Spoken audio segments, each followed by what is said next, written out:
Today, in the media conference with Lal Goel, which is brought to you by V4 News, Karu News, V4 Stream, Malnadu TV India, News Gaon se, Samvad Sarokar News, Bharat Post News, Gyan, Indo-Gulf Management Association, and Organ Donation India Foundation.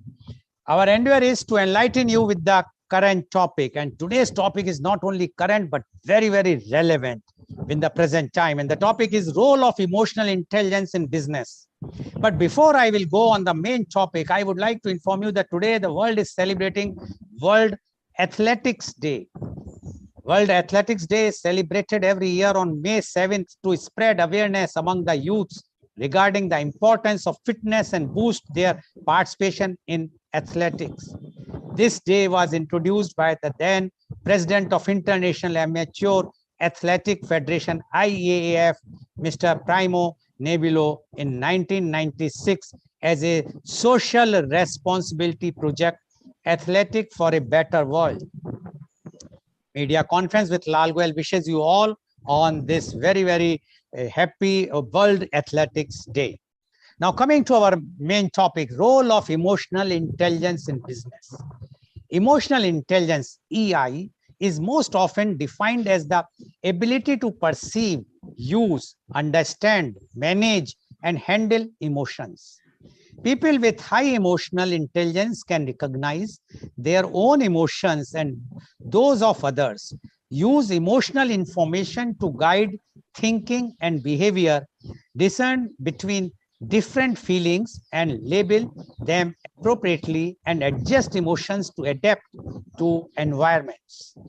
Although the term first appeared in 1964, it gained popularity in the 1995 best-selling book Emotional Intelligence, written by science journalist Daniel Goleman. Mr. Goleman defined EI as the array of skills and characteristics that drive leadership performance.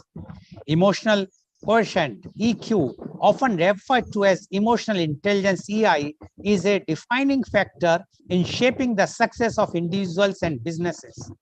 It is regarded as having a strong correlation in relation to an individual's performance within a business and is hugely influential in how that individual sees themselves and others. And to discuss this very, very important topic, role of emotional intelligence in business, we have a very elite, knowledgeable, experienced panelist with us. And I would like to invite my first panelist guest, and he is Professor Mohanlal Agrawal. Professor Mohanlal Agrawal is the former Professor of Marketing, Innovation and Management, IIM Lucknow, XLRI Jamshedpur, and California State University, USA. He is President of Indo-Gulf Management Association. He is US Fulbright Fellow Boston, EFMD Fellow Paris, and British Council Fellow London. In 2019, he was ranked among the 251 most fabulous global education leaders. Welcome, Professor Mohanlal Agrawal, on our show. Professor Mohanlal Agrawal, as you know, today's topic is role of emotional intelligence in business. And you being an expert in marketing, innovation, and management, and you know, you have seen the businesses very closely. We would like to know your views on role of emotional intelligence in business. Professor Mohanlal Agrawal, please. Thank you very much, Mr. Goel, for this topic that you have accepted for discussion today. It is a wonderful thing that for the first time probably that we are evenly divided in terms of gender, two men and two women. That also shows very clearly that we believe in emotional intelligence, because probably there is no one who will be having a better demo of emotional intelligence than the women. Because men are by and large, emotionally unintelligent, though they are intelligent probably, but emotionally intelligent thing cannot be necessarily associated with them. But emotional intelligence can be definitely associated with women, especially in what we know as gender schema. That under gender schema, the women have certain biological, emotional gifts that they have received from the Allah or from the God, and which they use to the best of their advantage and for the benefit of the society. If I can bring in one more time the context of business and then discuss the topic, probably it may be a better idea to understand the linkages, importance, relevance, and intertwining effect of both. If we look into business, business has been defined in different ways, but two definitions come out very clearly and which will connect directly to the topic we are talking today. The first is that business is to create, maintain, and nourish mutually beneficial relationships with the stakeholders. This is the one that we say always, that create, maintain, and flourish or enhance. Now, this relationship could be with the stakeholders like a company and its employees. And the demo of this was very clearly in one of the very widely reported incidents, which was unfortunately led by an Agarwal in USA, in which he fired 900 people, employees, on the internet itself in the Zoom call. To me, that was the first stupid violation of this thing which I just now mentioned, that is creating, maintaining, and progressing mutually beneficial relationships with the stakeholders. So it is the relationship between the company and its employees.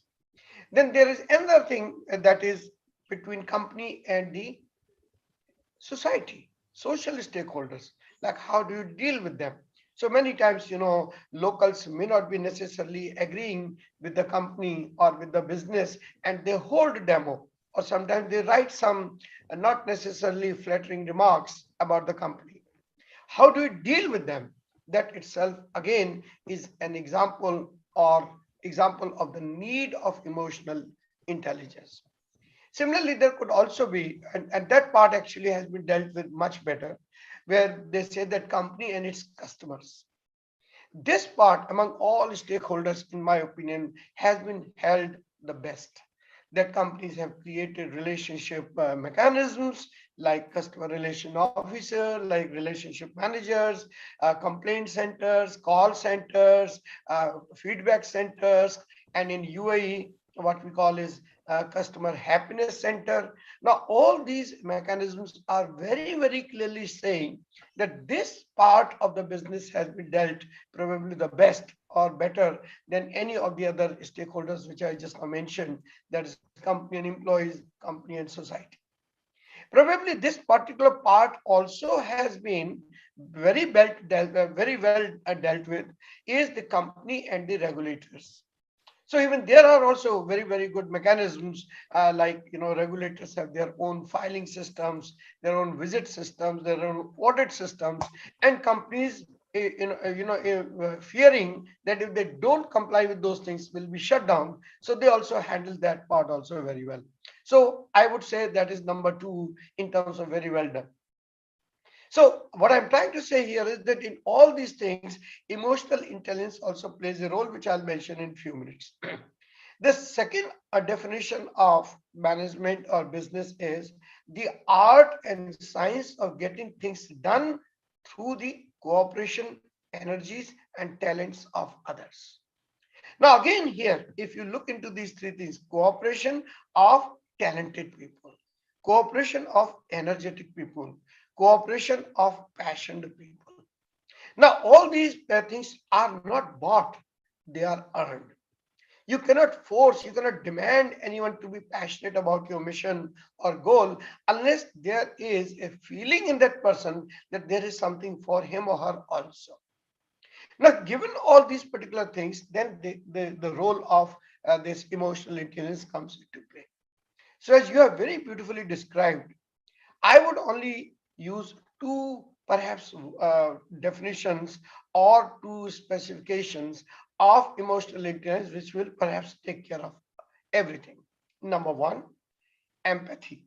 Extreme amount of empathy is found or evident or featuring any emotional intelligence. Empathy doesn't mean surrendering to others. Empathy simply means putting yourself into the shoes of others and then respond or act as if what the other person is saying. So this is for me is number one, a very, very important part of emotional intelligence, empathy. And the second part for me is listening. Now, listening is not hearing. Listening is much, much more than listening, than hearing. For instance, it is hearing to analyze, hearing to process, hearing to understand the other person, what the person is not saying, not just what the person is saying, but what the person is not saying. So, to me, listening is extremely important part of this. Then probably comes the third part, and that third part is reaction or response. So, how do you respond to the emotions of others? So, you need to have the code of not only your own emotional vocabulary, but you also need to know emotional vocabulary which will describe the things of others also. So emotional vocabulary has to be there, has to be developed, has to be much, much more developed as we go often. So as you go up, your emotional vocabulary must go better and better with the kind of ascension or progress that the one is making in business. So, how do I know whether I'm really emotionally intelligent or not? Is there a self check? Yes, there are certain points which we can perhaps take. Number one to me is how curious we are about the other person. Are we asking questions or for the purpose of harassing someone, or are we asking questions in order to understand the points of conversation later, or the points of relationship better, or even in terms of just praising or appreciating the other person? So curiosity is number one point of any emotional intelligence. Number two, very, very important is that how often I stay silent when the other person is speaking. Usually, we have the habit of either cutting in the sentence or coming into the middle of the sentence of the other person, or sometimes even giving a body language that, yeah, yeah, I have understood now, rest what you are saying is crap. To me, this is very, very important that we should really, really listen well, and we should really, really, allow a person to finish his or her thought without any body language interruption or verbal interruption. So for me, this particular point is also very important. That third is how observant I am. Am I observing anything, or I am just either the part of conversation or something speaking or answering? Observance is very, very important in terms of knowing. So there are many things which one can go on, and I do not want to cut into the thunder of my fellow participants, but I believe that there are certain checks, checkpoints also, self-test point also. Then, what are the various abilities which can be really, really understood in the case of emotional intelligence? Number one, to me, very, very important is that feel for the other person. And how do you feel for the other person? When you have respect for that person, when you have trust in that particular person, when you believe that what the person is saying is of value and can also be benefit to me, then only you will have those kind of things. The openness of mind is very, very important. Openness, even though the person may be coming from a different background, from a different age, from a different gender, from a different geography, but it is my very, very strong opinion that in business, since we are dealing with global customers, global suppliers, global supply chain, global vendors, global partners, I think this has become very important that we listen to that, even though that particular thing has you have heard before, and you know probably more than the other person does. So for me, that is really very, very important. The second is that make yourself as much humble as possible, because humility brings the ability to respect others. If a person is somewhere, very well accomplished, God, bless that person, whether it is man or woman. But I think the humility is extremely important in a person in order to become emotionally intelligent. And that humility can come when you believe that there is a lot to learn. when you believe that there are many more people who can teach a lot to us in terms of doing what we are doing. So in the case of business, what they do in order to take care of the second point, that they usually make a very, very inexperienced or new person or innovative, yeah, I would just put new person. That particular person comes and they allow that person to lead the department either for a day or for a week or something like that. The idea is that let's also listen to or see what others are doing, how differently they. Of course, they do not allow the chaos to be ruling the business. Maybe some parts, maybe some parts of that relationship, they will outsource it to the new person and let that new person showcase the abilities. That is also showing emotional intelligence like that. So I would say that there are self-check features, there are managerial features, and there is a very, very strong foundation for this emotional intelligence to be the bedrock of any successful business. A very, very good example of such things happen when a company maybe meets the stakeholders like investors or like in the AGM, annual general meeting, where probably you are not doing well and where probably that your profits have been declining, or maybe that because of COVID or because of Ukraine or because of number of other things, things have really, really gone bad. And while you have tried to stem it, but actually you couldn't, but still you have to face the people who believe that you haven't done enough. I think from that point of view, it's a very, very important thing for us to know that emotional intelligence.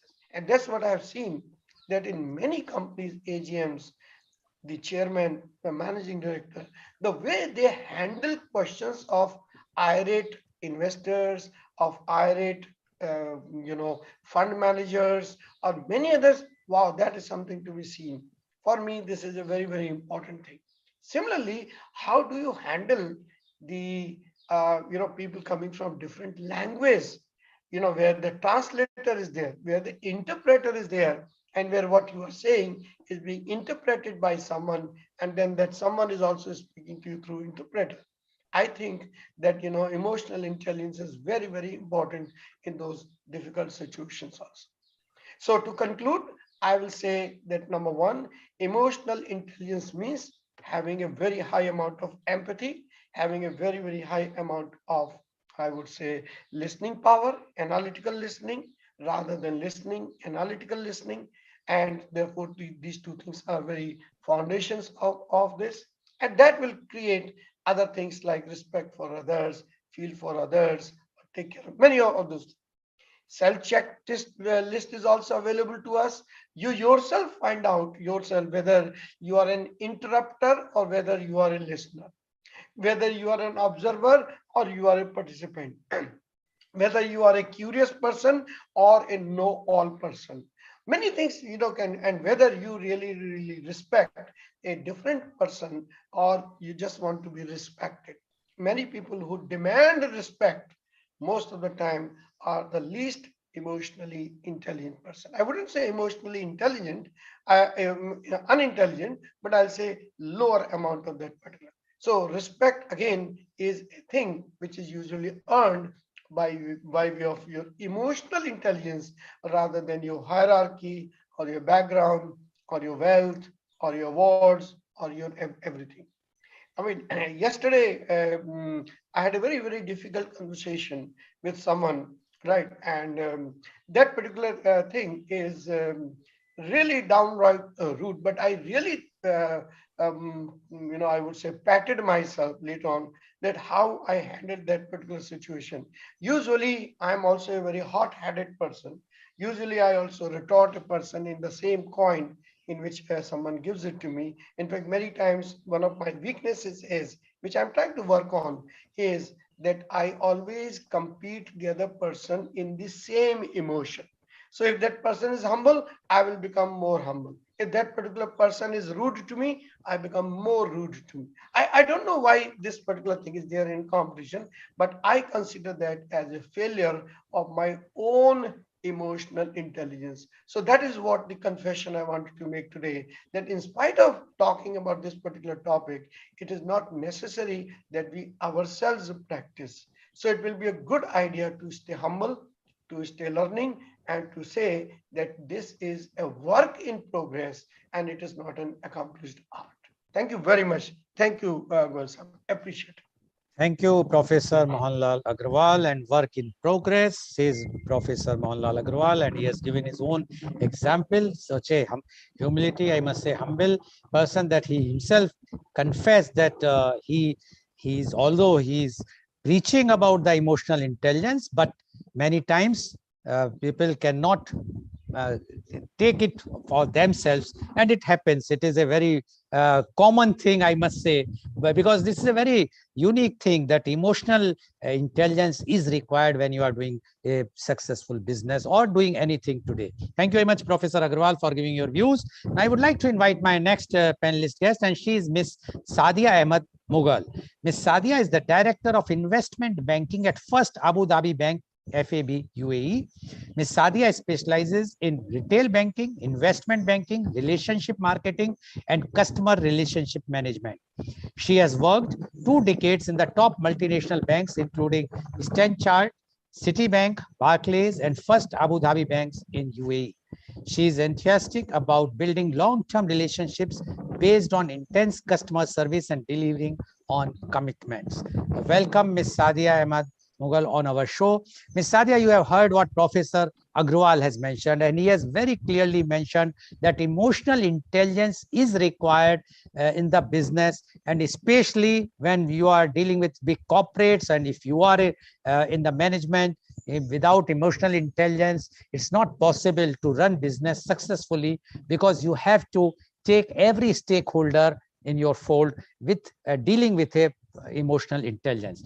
So we would like to know, because you are specialized in retail banking and you are basically enthused about building long-term relationship, and banking is such a sector where definitely relationship matters a lot.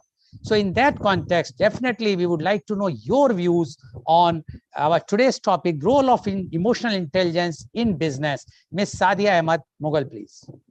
Thank you so much, Mr. Goel and Mr. Mohan.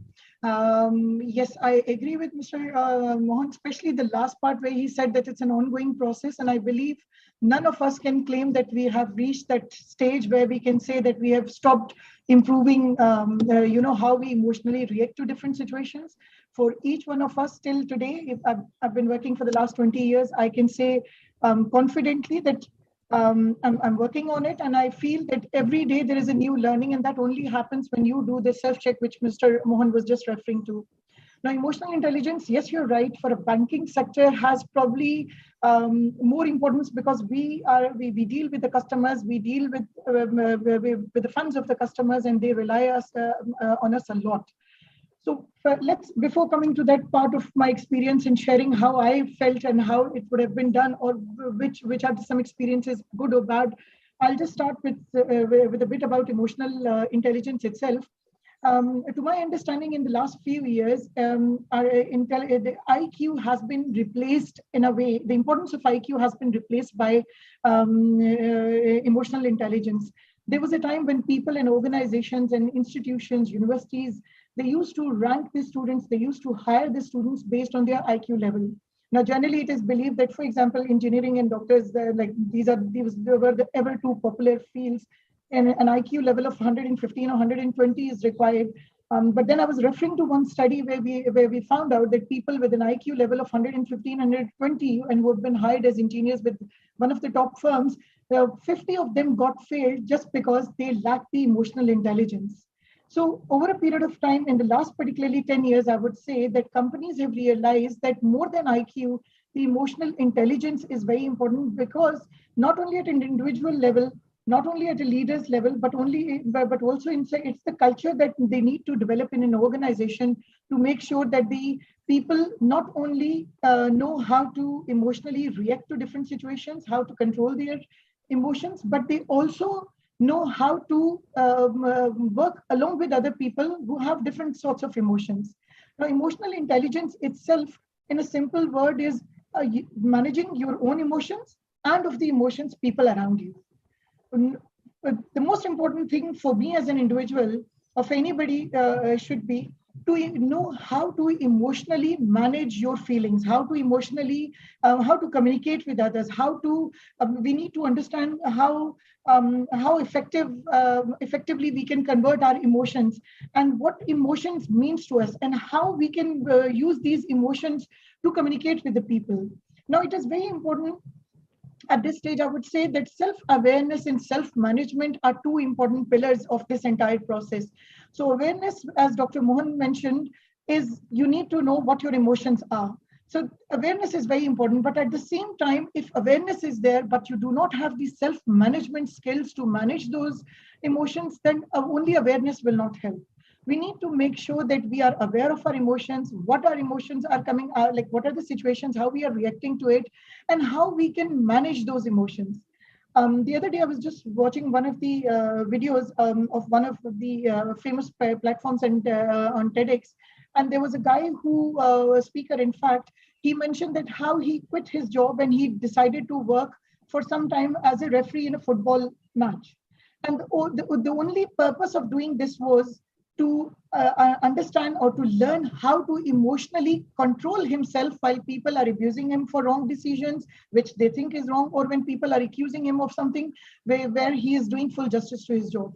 And I think to a certain extent, all of us, we should have these self-checks in place to make sure that we, when we are in a situation where we immediately react to a situation, or we have a person who is very harsh, or we have a situation which is beyond our control, we need to learn how to calm down and keep things under control. And I think in today's world, the most successful leaders, where you pick any successful leader in today's world, in any field, are those who are calm in their nature, and they do not immediately react to a situation. We have seen political leaders across the globe who are very hyper, who are very aggressive, and even when they come out in public speeches, they talk openly and they are very open about it. They do not know how to control their emotions, and as a result, the strong social media reacts to it a lot.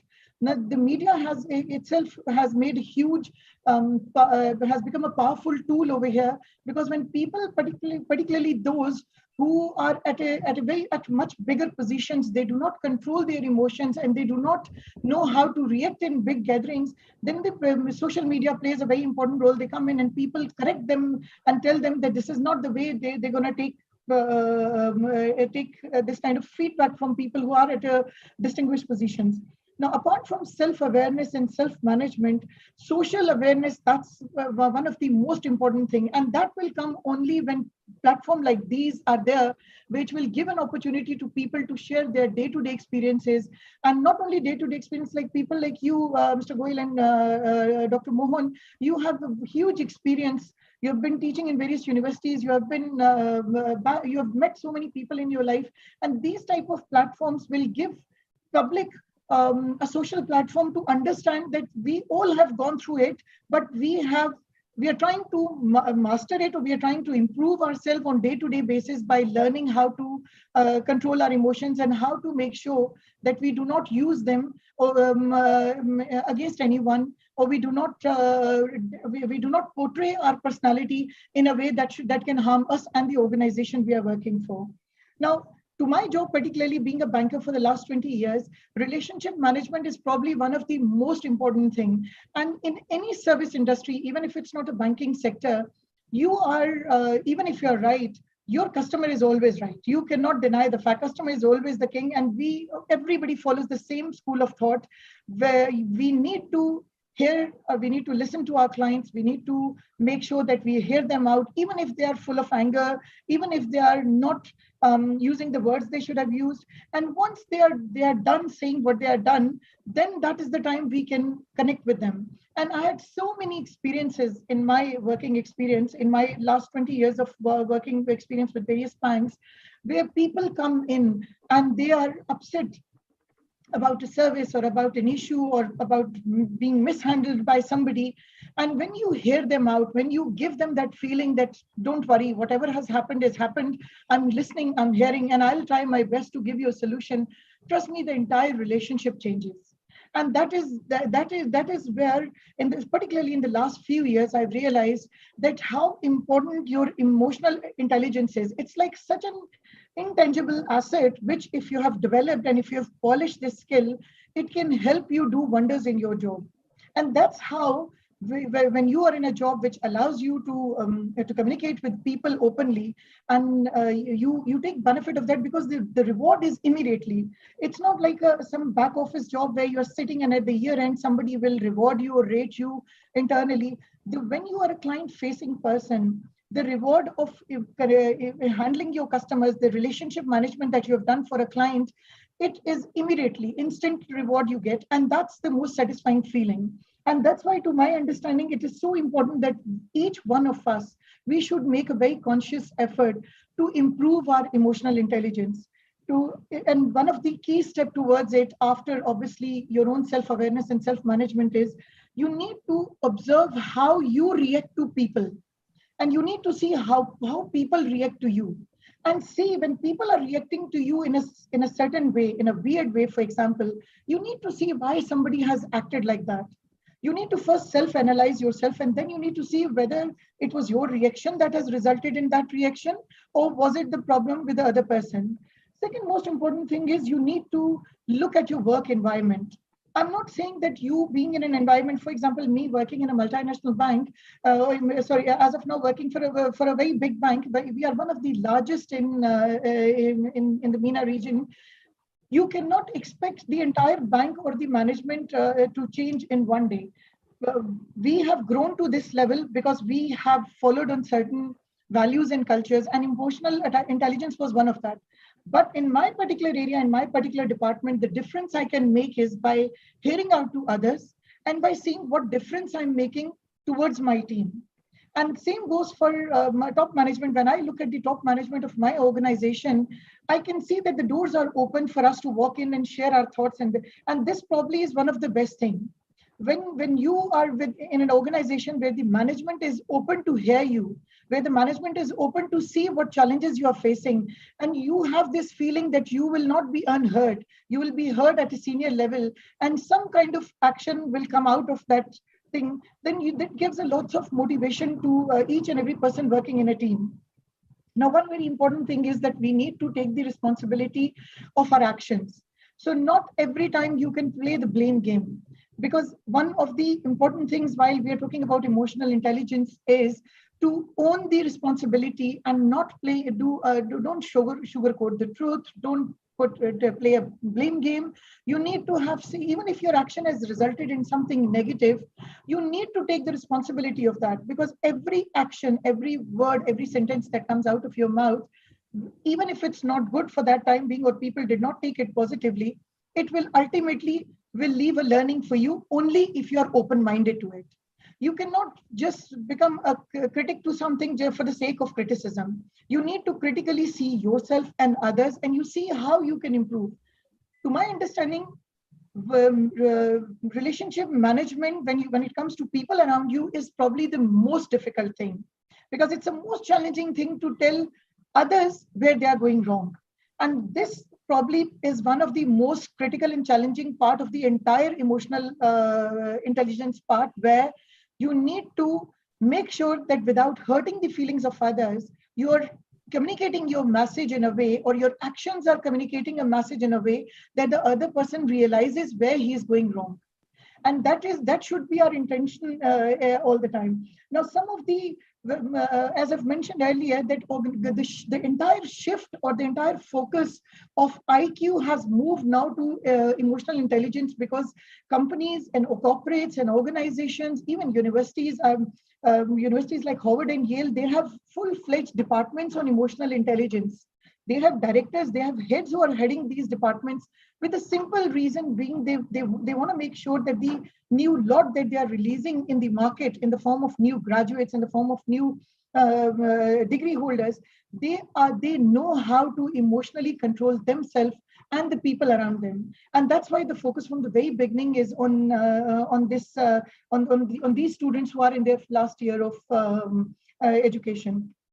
I'll try to wrap up now in the last few probably points where I've I just want to touch base those points before I close up. We need to two important things. Number one, we need to stop the blame game when it comes to emotional intelligence. We need to be fair to people, irrespective of our personal view towards that person. And second most important thing is we should not hold on to grudges, because what will happen is that when you will hold on to grudges, this will stop you from analyzing the other person basis of his skills and intelligence. We'll be biased towards that person because we have that personal grudge, personal hate, or a personal, we have perceived a person in a certain way, and that perception is blocking us to analyze a person or people around us in a certain way.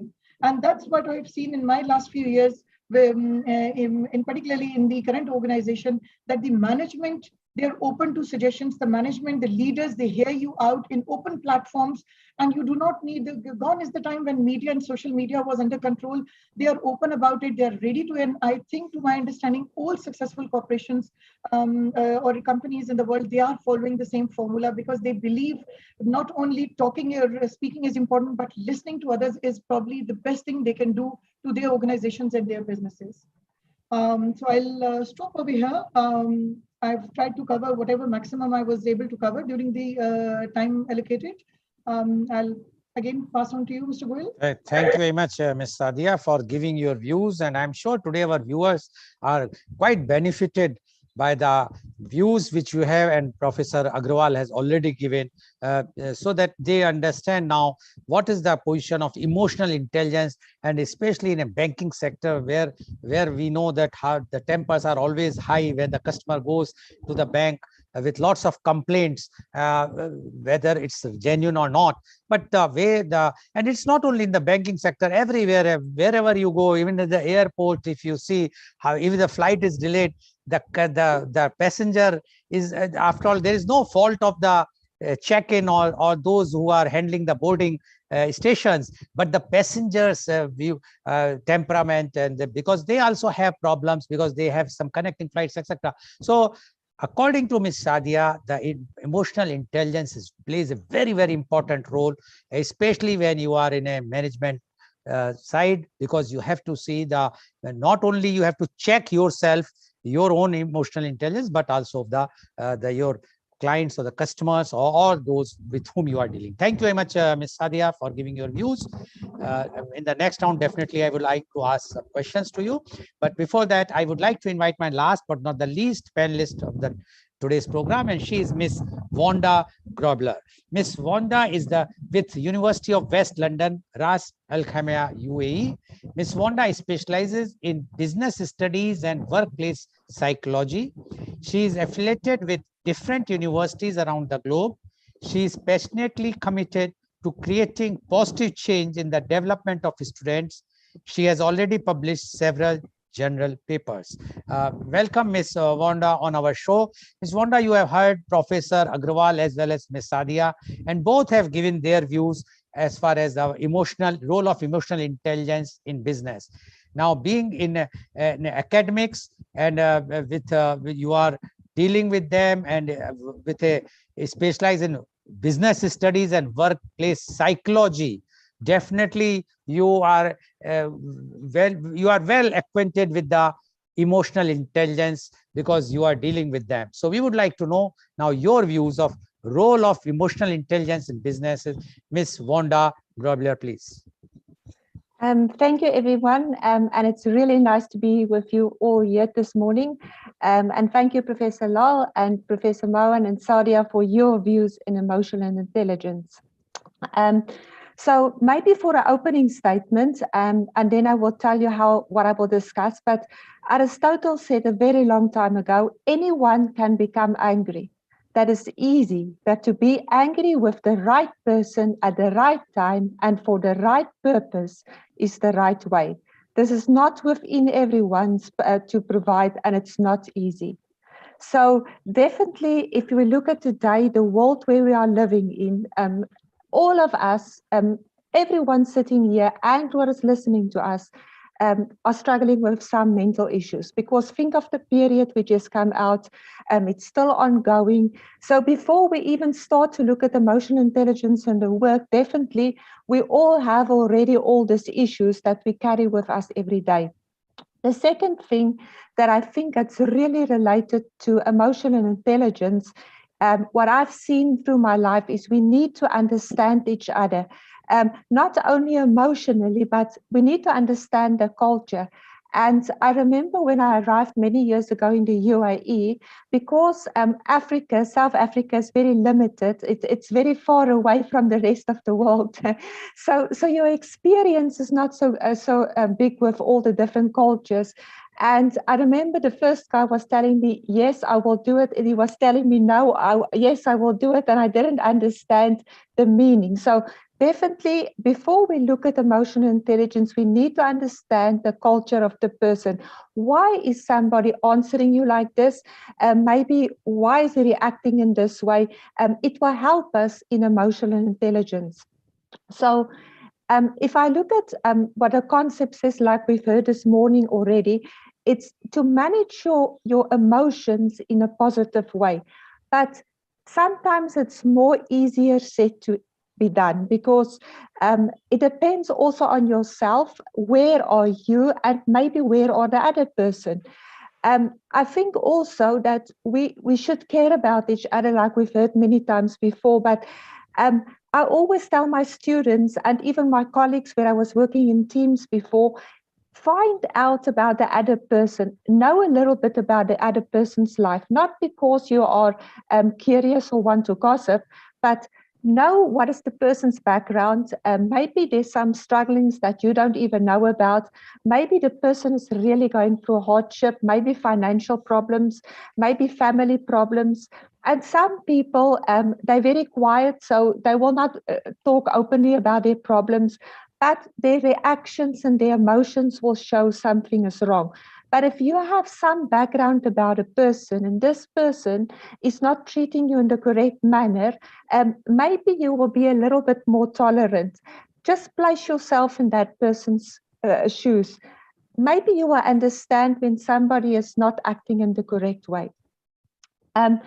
So according to statistics, I was reading up a little bit about statistics. 59% of employees will not hire somebody if they don't have emotional intelligence. And that survey was done in January 2022. And then 75% of employers said they will not promote somebody unless this person can show the skill of emotional intelligence. And then 37% of surveyed organizations, they use emotional intelligence as a tool to assess people, to see how good is their personal development. So I thought this was quite interesting, the importance of emotional intelligence. It's not only something, a nice skill to have. According to me, this is the one skill that everyone should have, including from not only managers, but even from the laborers up to the most professional person, because in this way we can work better together. So if we look at emotional intelligence, like we've rightly heard already this morning, in the past, IQ was very important. But you will also, if you go and study about previous well-known people, you will see maybe they were very clever, but if you read about their biography, you will find out that they were really difficult to work with. It was not easy to work with them. They were not able to manage teams. And this is basically what it says, that even if your IQ is high, your emotional intelligence can be very low. On the other side, you could find people that's maybe not so clever, maybe their IQ is not that high, but their emotional intelligence is very high, and properly they might be more suitable for a leadership or a managing position. So the lack of emotional intelligence explains also why people fail in their personal and professional lives. If you think about celebrities around the world, well-known business people, you will probably see that many of them don't have a successful personal life because of the fact of emotional intelligence, which is another topic we can go a little bit deeper in families as well. So I want to give you some practical advice how to work with emotional intelligence. So my background before, I originally come from the hospitality sector, hotel management. And when we were training students many years ago, definitely leadership and emotional intelligence was not part of the curriculum. They were concentrating on improving the skills of the people, make sure that they know how to work in the kitchen or maybe how to do the duties in front office. But the subject of emotional intelligence and, for instance, critical thinking and problem solving was never part of this. So this is why for many years we ended up with very angry people in kitchens, for example, or maybe in hotel areas, because you can imagine yourself, maybe some of you already work in a hotel, you get customers from right around the world, guests coming to you. In the kitchen is already stressful, for example, the front of house is stressful. And if you don't know how to manage your emotions in this kitchen, it can become like a war zone where literally people throw stuff at each other because of this fact that they cannot handle emotional intelligence. So the first thing that I really think that should happen, and it's slowly happening currently, that I know universities is a little bit better at this stage because the universities I teach around the world, definitely emotional intelligence is one of the key subject skills that they teach students. But in vocational centers like culinary schools, all of that type of education, it's not part of the curriculum everywhere. So imagine that person maybe attend a culinary school and later they become a manager or a leader, and maybe they change career. They lack the skills to take with them to the business. So I think firstly, we must make sure that not only in universities, but in all education, maybe already from school level, we should implement emotional intelligence in a very simple way so that small children can learn from a very young age how to handle emotional intelligence, how to speak to their friends, how to act when their friend is not really nice to them, maybe not act in the correct way. And then the second thing, when emotions can maybe run high, is when somebody is giving you feedback. That could be a performance appraiser, for example, in the business world. It could be when you have a customer that's giving negative feedback. It could be maybe your colleague is saying something to you that maybe you don't accept. And the immediate effect that we have is we get upset, we show different reactions, and maybe the person that's doing it to us, he also lacks emotional intelligence. So you can imagine what is happening. You are definitely familiar with scenarios like this. And then also, I used to teach my students something that I thought that was really valuable. To give you practical advice, if you think about a garbage bin, and maybe you don't have food to eat. So you go to a garbage bin and you will find different kinds of food there. Maybe some of them is rotten, some of them is still fine to eat, some of them you can really not even smell too much. But what will you choose out of this? So why am I mentioning this to you? Imagine, before I explain to you my garbage bin example, imagine I'm the receiver of the emotional intelligence.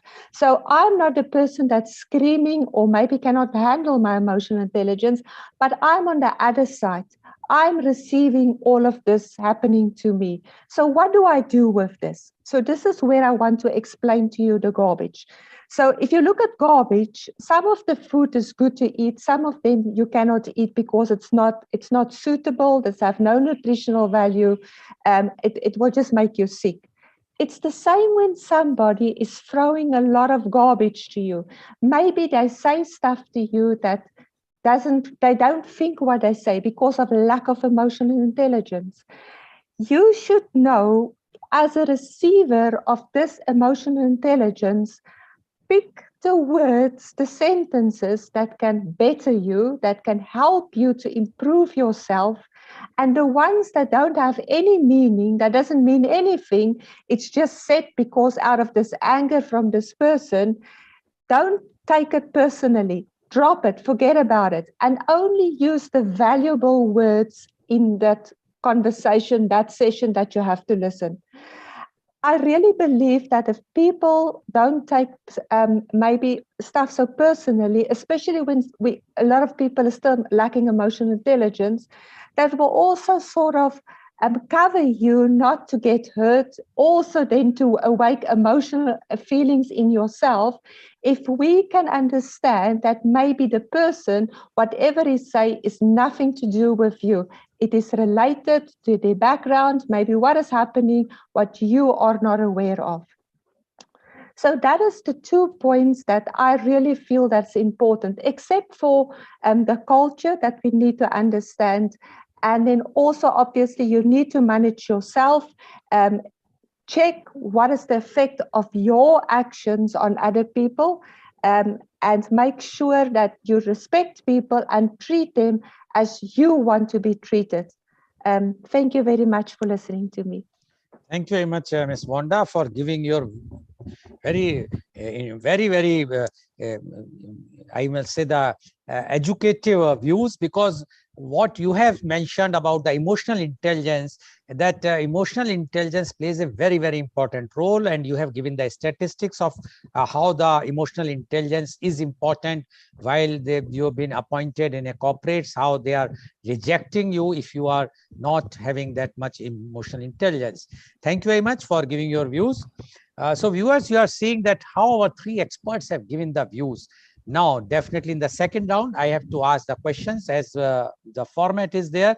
So my first question goes to Professor Agrawal.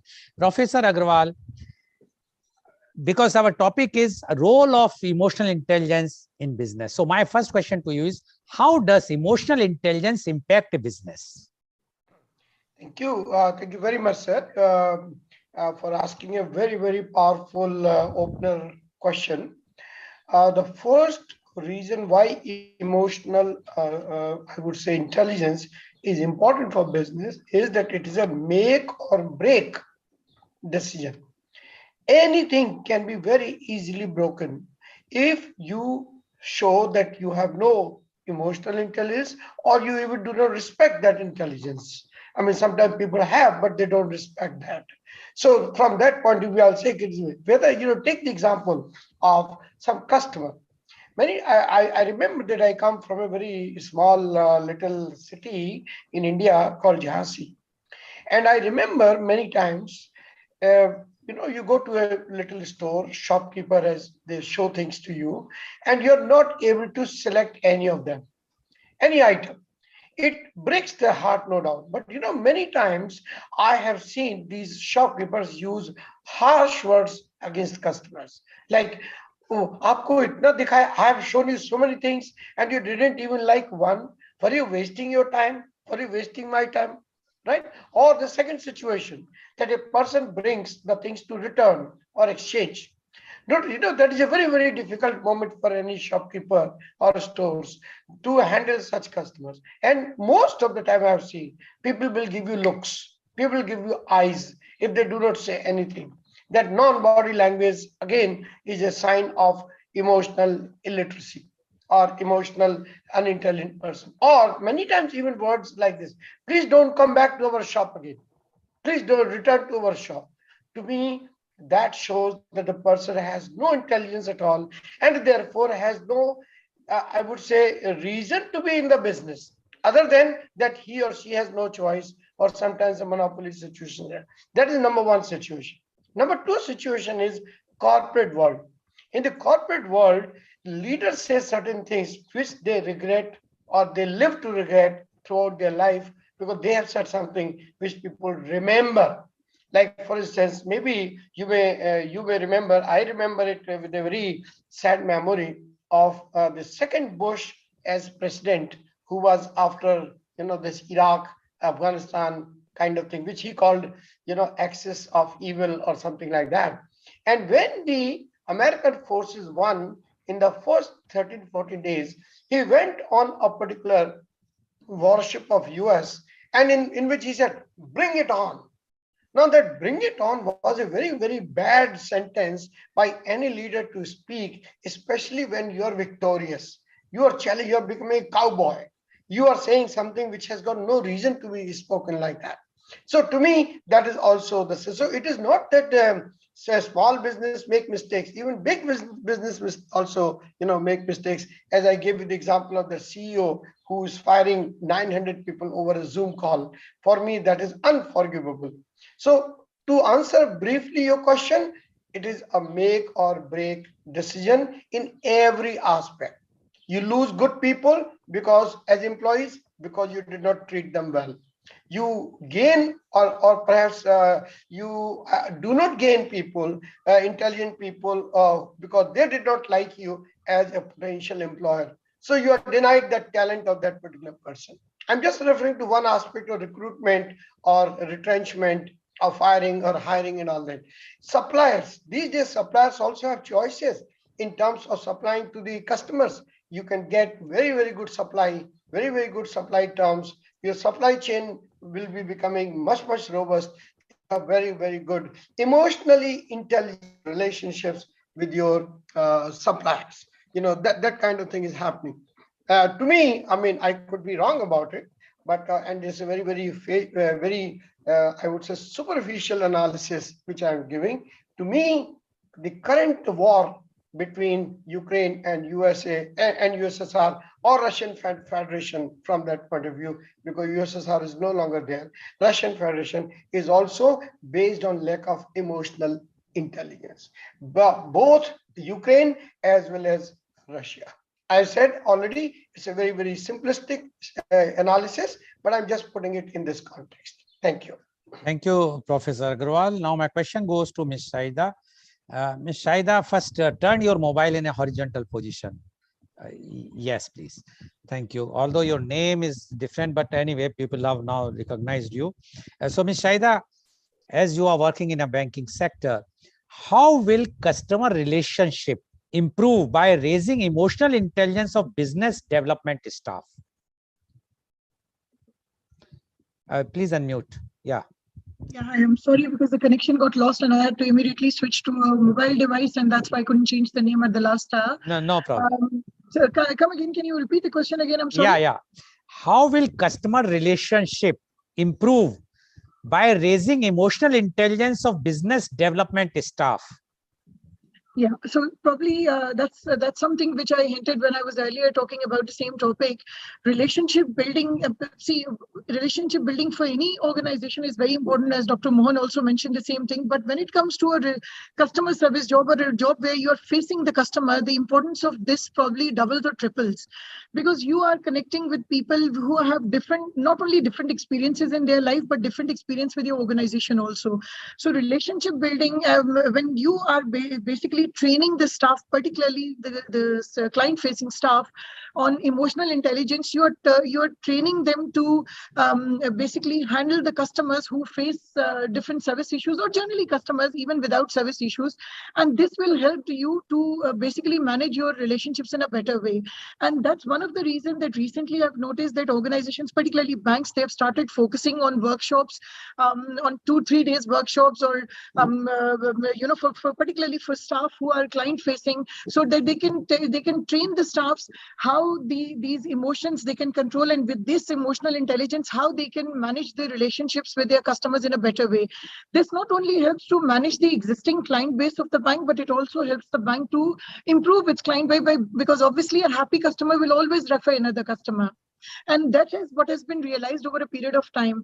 And that's one of the reasons that the focus of banking organizations in the last few years has become a lot in terms of training the staff towards emotional intelligence, so that they know that this is something they were always doing, but they didn't know that a complete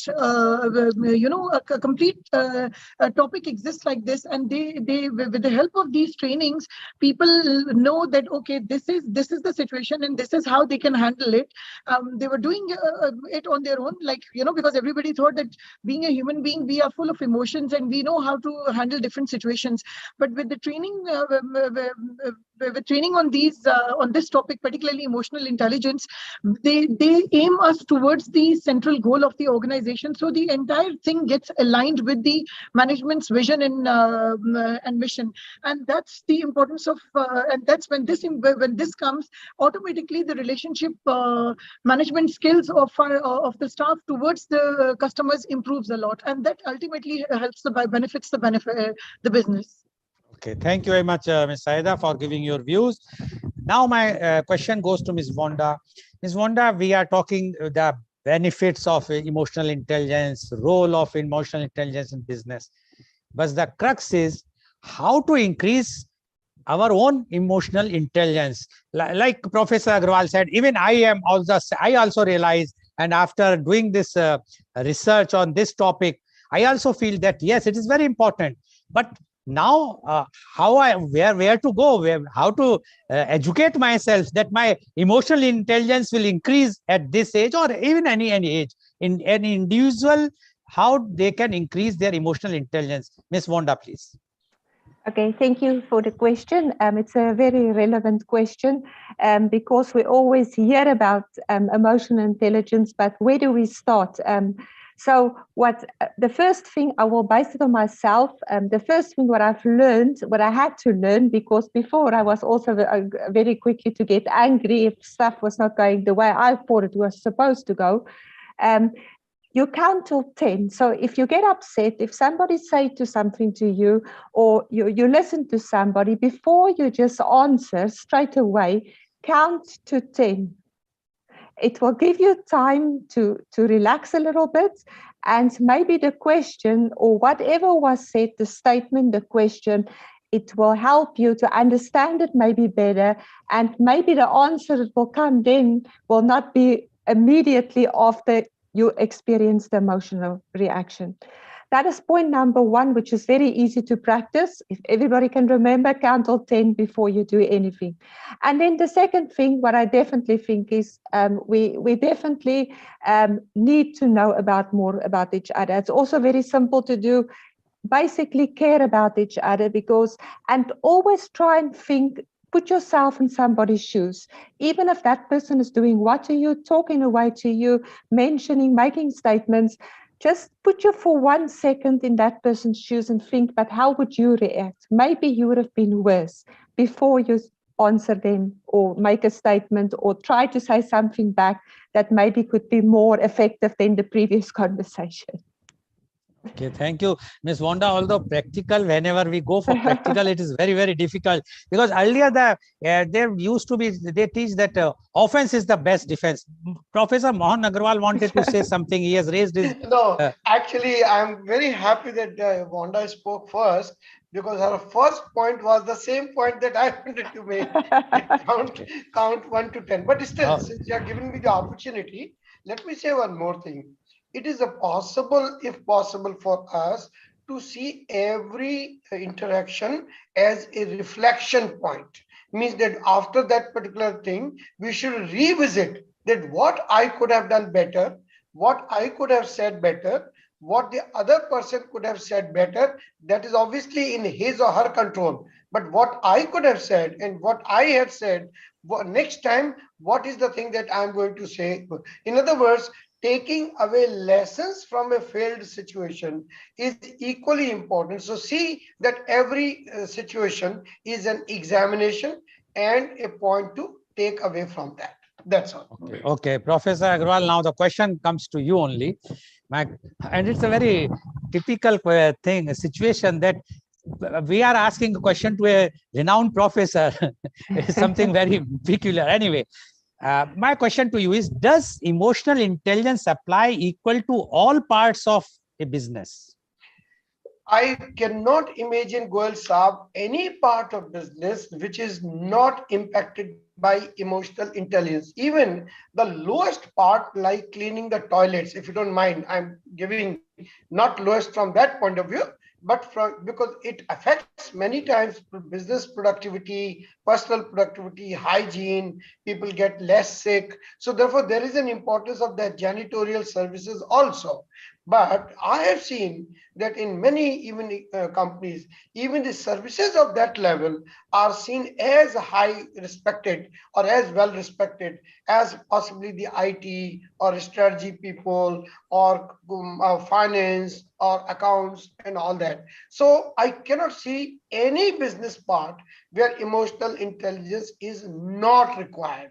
I would say maybe it is more required, less required. But since you have asked me a question, I would say that it is a less required, and I'm giving it with a lot of, I would say, reservation even on my own mind, is that if there is a situation where you are speaking to someone remotely and when you are speaking to the person face to face physically, then probably the intelligence, emotional intelligence, is less required in the physical interaction, because you have much more chance to recover, much more chance to respond. But in the emotional intelligence is highly important in remote working, in remote listening, in call centers, in all those kind of things. So for me, I cannot imagine anywhere, whether it is accounts or IT. Yeah, probably you may say so, if that is the case, that those who are working away from interaction with outsiders, maybe the people who are writing codes or software or any other thing, where very little interaction is there with external world, or maybe the person who's working in the lab, like for instance pharmaceutical labs, where they are working, let's say, with animals or with different kind of chemical compositions, where there is hardly anyone. So probably there they may get away with lower level of emotional intelligence. But business, where personal interaction, where external intervention, where interpersonal interaction is involved, I just cannot imagine where emotional intelligence is not there. That's my modest answer. Okay, thank you very much, Professor Agrawal. Now my question goes to Ms. Saida. Ms. Saida, as an investment banker, otherwise also, what is the connection between emotional intelligence of key staff and profits of a business? Somebody wants to invest money. Now, your key person who is on the front desk talking very nicely, explaining very nicely, but the return on the investment which is prescribed by the bank is not that much as it is from some other schemes from some other banks. So whether the emotional intelligence can work at that time, or it is only limited to once there is an angry customer coming to you, or it will give the profits of a business, because that is very important. The business profit is required. Today, every businessman wants a profit. I still remember Professor Agrawal has mentioned very clearly once that the business is business for profits. So question is, when it is a profit, whether the emotional intelligence will play a key role with the key staff for profits of a business or not? If yes, then how? Yeah, it's a very good question. In fact, there's so many examples in my mind. There's so many instances where I've seen people retaining the relationship with a bank, even though if they had a better option from another bank or financial institution, purely because when they look at at an institution and they are banking with an institution, they do not look at that particular transaction, whether it will benefit them or not. See, generally, we need to understand that no bank or no organization is working in isolation. So for example, if I talk about my bank and there is another bank in the same market, we have like 15 plus banks offering almost similar products. There'll not be much variance of what one bank is offering to another bank. There'll be a very little difference. Yes, there are customers who will go for that difference, but based on the relationship, I have seen so many customers, they maintain and retain their relationship with an existing organization. Like in my bank, I've seen them maintaining the relationship because their overall experience with the bank is very good. So a small front desk staff, from the way they greet a customer, the way they handle their queries, the way they update the customer after resolving their day-to-day queries or updating them on whatever the request was raised, this all impacts the customer a lot. And one observation that I have made, like, when I sit and see why these people, even if they are not making as much profit or not saving as much on the cost as they would have done with other banks, what is making them sit with the same organization? Even the other banks, the competition is is slightly better in terms of costing or profiting. The reason I can understand is emotions.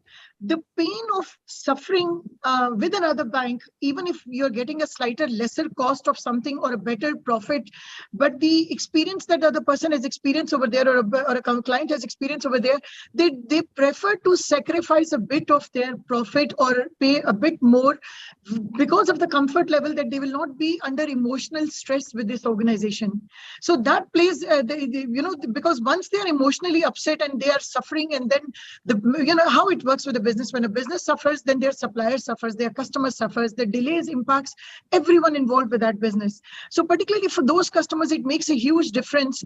And when they do their cost benefit analysis, they realize that it is not much they are losing, because at the end of the day, they were able to deliver, honor their commitments on time, even though that they didn't get the same offer which was there from the competition. So here I realized that the people, in order to save themselves from the emotional pain or the stress they go through with other organizations who do not manage them well, as for example, as of experience in my bank or my organization, that makes a huge difference in customers' decision to stay with an organization or move on.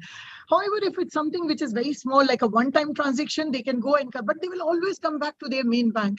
And that's the reason today, when I talk to you, okay, Mr. Goel, what is your main bank? You will always refer to one bank. Maybe you have been with ICICI or some bank for the last 30 years. It is purely, even the systems are probably one of still the oldest.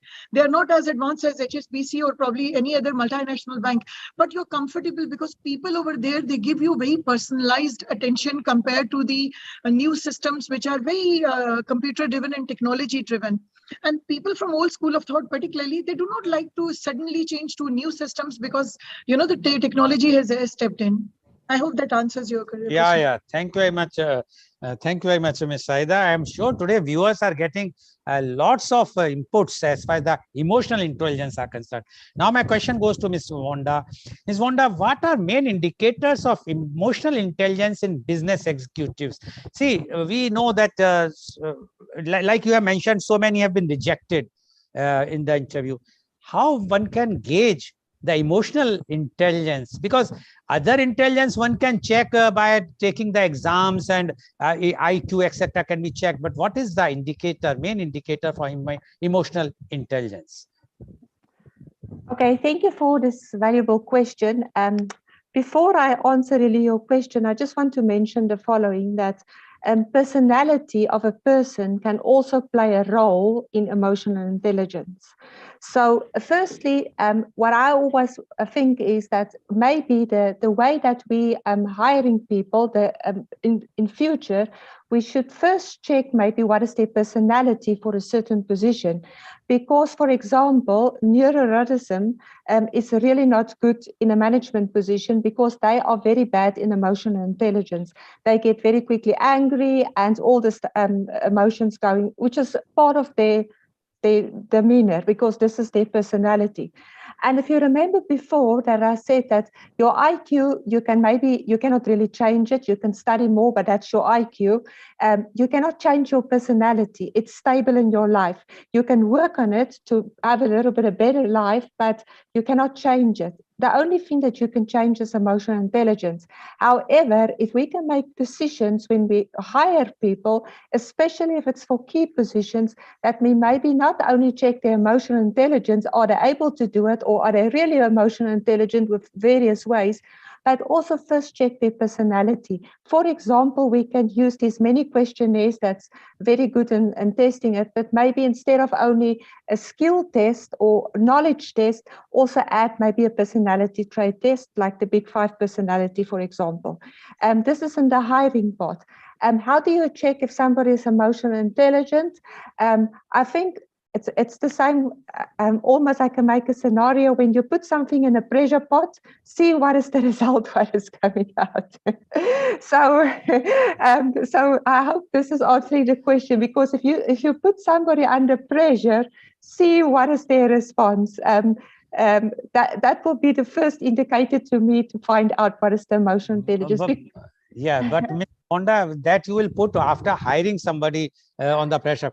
Professor Agarwal, would you like to clarify this about this? Because it's very difficult. Suppose you are hiring people and you don't know, you have seen that this person is very sweet talker, everything, but you cannot gauge anybody what is the real character of his, how when he loses the temper, how hot he became, and so all these things. What is the I think, indicator? I think, Mr. Goel, first of all, my request to you, the way you are handling things today is absolutely outstanding. The format that you have used, and I have a feeling that this particular format will work better in our future things also. The way you are, making us think and making us, answer very, very. Professor Agarwal, with due respect to you, it is very hard for me to do all the research and That the also, questions, that's true. and I especially will. for you people, those who are on the helm of the things, and you know the knowledgeable person, and I have to ask. Anyways, thank No, you. no, no. First of all, believe me, when people call you professor, you are thoroughly deserving that. Thoroughly deserving that. I'm not I am not professor, saying really. out of a friendship only, but I've noticed the way of hard work that you do. Anyway, coming back to that question, I totally, see the value of that question. So first indicator, is that person nodding or trying to speak when you are still speaking? In other words, middle of the sentence. If anybody who speaks in the middle of the sentence, for me, this is the first indication that this person is not emotionally intelligent. I mean, emotional intelligence, I would not say yes or no, but I would say low on emotional intelligence rather than high on emotional intelligence. Number one point. Number two is the words that are the person is using. What are those words? There are certain words which are tit for tat, and there are certain words which are somewhere soothing, and there are certain words which are neutralizing. Neutralizing word is that when somebody is becoming rude, you do not become rude. You say something which neutralize the effectiveness or the effect of that rudeness from the other person.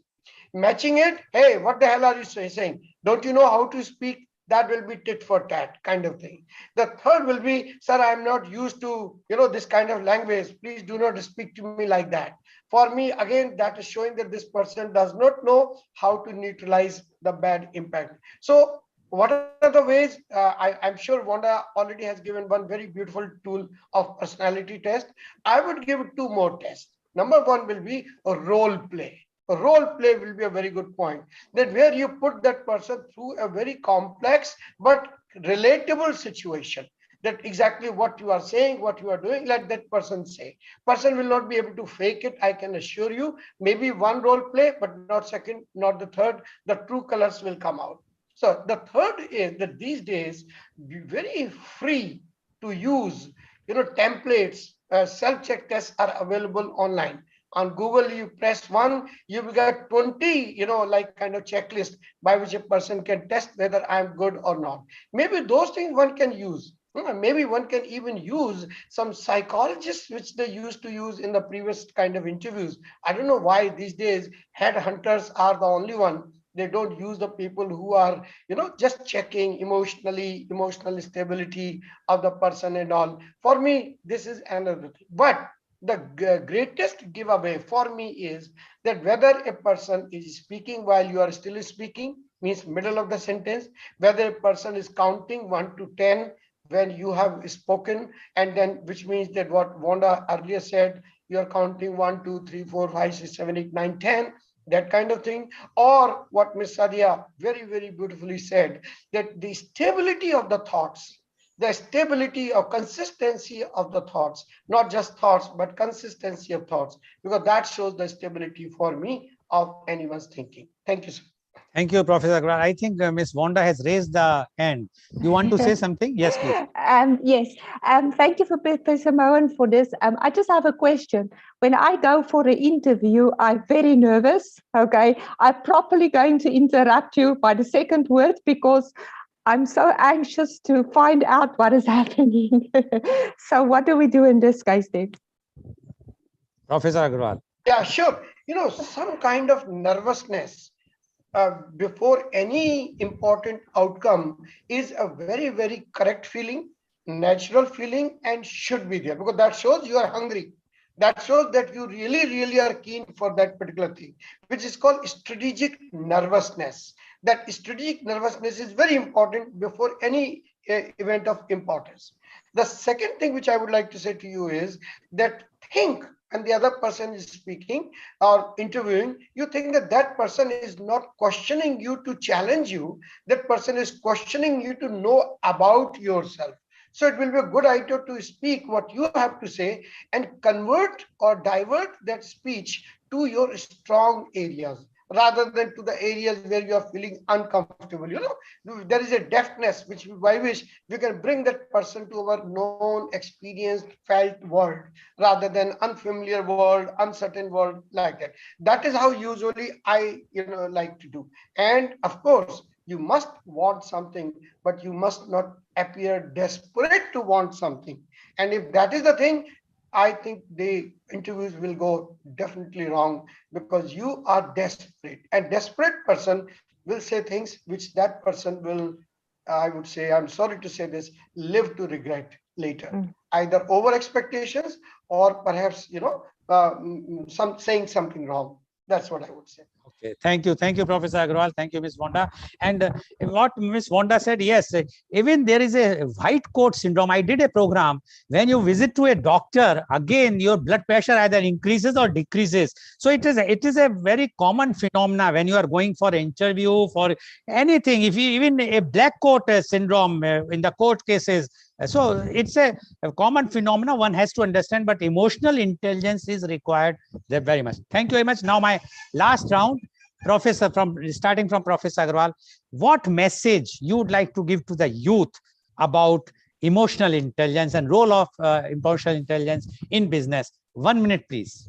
So, number one, give respect to yourself and think yourself lucky that you are in the world of wisdom, increased information, increased access to information, so that you can improve yourself better, which your ancestors or your father or uncle or people behind, they didn't have. Number two, please neutralize the negative emotions of others by either staying silent or saying something nice. I'll just give one example and that's it. In the case of, as you remember, in the case of Einstein, he was a very, very genius kind of person. So one lady, beautiful lady, she came rushing to him and said, "Sir, let's get married because, our baby will have intelligence of yours and beauty of mine." And he said, "Ma'am, absolutely right you are, but I'm not sure if the thing reverse." That is to say, then that will be what will be the outcome of that. Now, to that extent, it was not emotionally intelligent answer. It was humorous answer, and that possibly could go with Einstein, but not with everyone. So while this was a great answer, but it was emotionally unintelligent answer. I'm sorry to say. Thank you very much, Professor Agarwal. Now my same question goes to Ms. Saida. Your advice to the youth about the emotional intelligence. Please unmute. Which I keep on telling, in fact, on day-to-day basis, whenever I have an opportunity, whether within the family or outside family, in my friend circle, particularly when I get an opportunity to interact with the students who are still going through their last years of degree program, particularly those, please make a conscious effort and make sure that you make some kind of a difference in your personality when you step in the real world. When you start learning, controlling your emotions, and this will begin from your home. You don't need to join an institute for that. They say charity begins at home, and this is the reason they say that. The way you interact with your parents, the way you interact with your siblings, the way you interact with your children, the way you interact with people around you, start by learning from there and start controlling your emotions. And whenever you have done a mistake, start acknowledging that and make sure that you don't repeat it again. Because if you will do that, and when you will step in the real world, you will already be a person who will be much refined version of what you were 2 or 3 years back.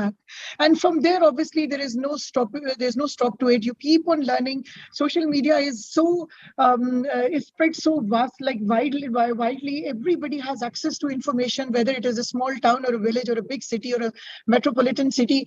You have access to this information. There's so many tools and lectures and information available on media, and you can make sure that by watching the right videos, listening to the right people, you can develop these skills in you. And as Dr. Mohan mentioned, one of the things which I keep on telling people around me and which I practice a lot is stay away from negative thoughts.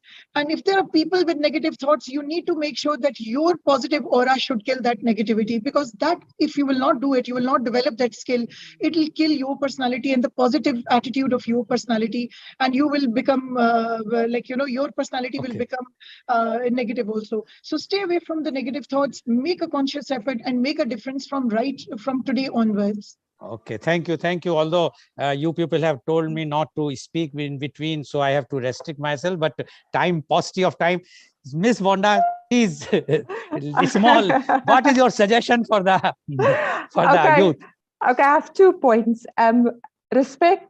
Show respect to everyone, from the cleaner till the CEO, till the Prime Minister, point number 1. And point number 2, count till 10 before you say anything. If you start practicing at a young age, it will become part of your demeanor, and you will keep doing it when you're older. Thank you very much. Okay. So, viewers, you have seen today, this emotional intelligence the role is very important in business. But after listening to all the experts, I feel that emotional intelligence role is not only important in business, but in every aspect of the life. Whether you are managing your family, whether you are managing the country, whatsoever you are doing, even if you are doing a service, you have to be emotionally intelligent. If you are emotionally intelligent, you can conquer many things without harming the interest of that organization or interest of your own family. So one has to understand the importance of emotional intelligence. It is very much important, and I'm sure that today's program is quite enlightened and the people understand the importance and the role of emotional intelligence in business. Thank you very much. And today's program has been live telecasted by V4 News, Karu News, V4 Stream, Manglanu TV India, News Gaon se Samvad Sarokar News, Bharat Post News, Gyan, as well as it was shown live on Facebook and YouTube. And our endeavor to bring to you every day new topic in media conference with Lal Goel at 10:30 a.m. And tomorrow is a very, very special day. Tomorrow is Mother's Day. So tomorrow the topic is Mother's Day, definitely. And our panelists are Dr. Charu Maheshwari, obstetrician and gynecologist, Rainbow Hospital, Aligarh; Miss Joycey Rego, Mrs. India Dubai 2017, Managing Director, Mustard Collection, UAE; Rajkumari Shivya Singh, homemaker, Mathura; Advocate Avishi Dhaka, Supreme Court, New Delhi; Dr. Nikita Pawar, family physician and online consultant, Mumbai. So please tune in tomorrow for a very, very special program on Mother's Day. Thank you very much, Professor Dr. Mohanlal Agrawal. Thank you very much, Ms. Shaida, and thank you very much, Ms. Vonda, for giving and enlightening our viewers about the emotional intelligence. I am sure today's program, at least if our viewers will start counting 1 to 10 and will start behaving nicely, there will be more peace and harmony in their own family, in the society, and in